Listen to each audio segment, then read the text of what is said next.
Hello, নমস্কার সবাইকে। নিয়ে এলাম আরো একটা নতুন ভিডিও তোমরা সামনে। এই ভিডিওটা হলো রান্নার ভিডিও। আর রেসিপির নাম হলো চিংড়ি মাছের মালাইকারি, যেটা আমার ছেলের খুব পছন্দের। তাই আমি এই রেসিপিটা কেমনে রান্না করি সেটাই তোমার সাথে শেয়ার করব। তো প্রথমে চিংড়ি মাছের সবকিছু ছাড়াইয়া ধুইয়া পরিষ্কার করে নিলাম।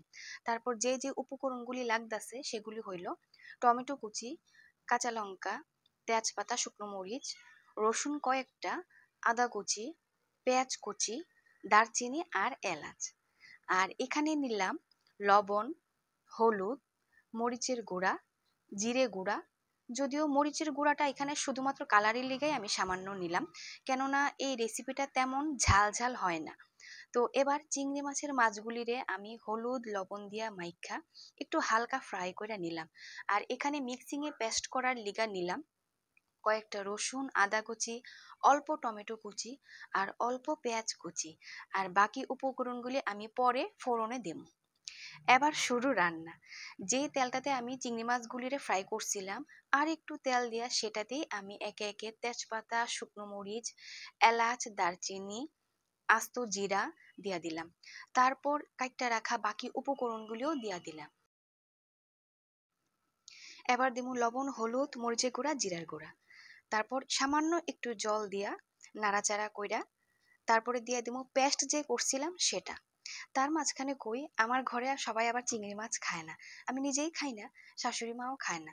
আমার অ্যালার্জির কারণে আমি এটা খাওয়া অনেক বছর আগেই ছেড়ে দিছি। কিন্তু আমার ছেলের এতটাই পছন্দের এই রেসিপিটা, যেদিন আমি রান্না করি সকালে খাইলে দুপুরে খাওয়ার সময় জিজ্ঞেস করব আছে কি এই রেসিপিটা, আবার রাত্রে খাওয়ার সময়ও জানতে চাইবো।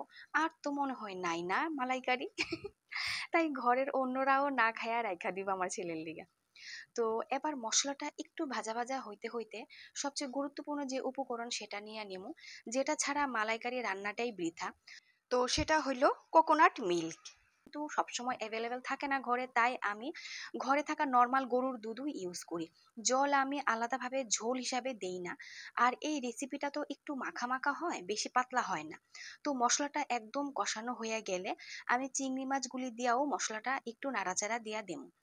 এবার গরুর দুধটা দেবো, তবে গরুর দুধ এখানে কাঁচা না, ফুটানো গরুর দুধ, ঠান্ডা হইলে তারপর। এবার গ্রেভিটা একটু ফুটলে মাখা মাখা হইলে শেষে আমি অল্প চিনি দেয়া দেব।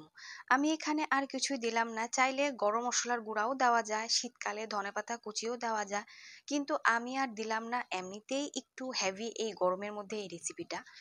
তো এবার দেখো গ্রেভিটা একটু মাখা মাখা হইলেই একদম রেডি চিংড়ি মাছের মালাইকারি।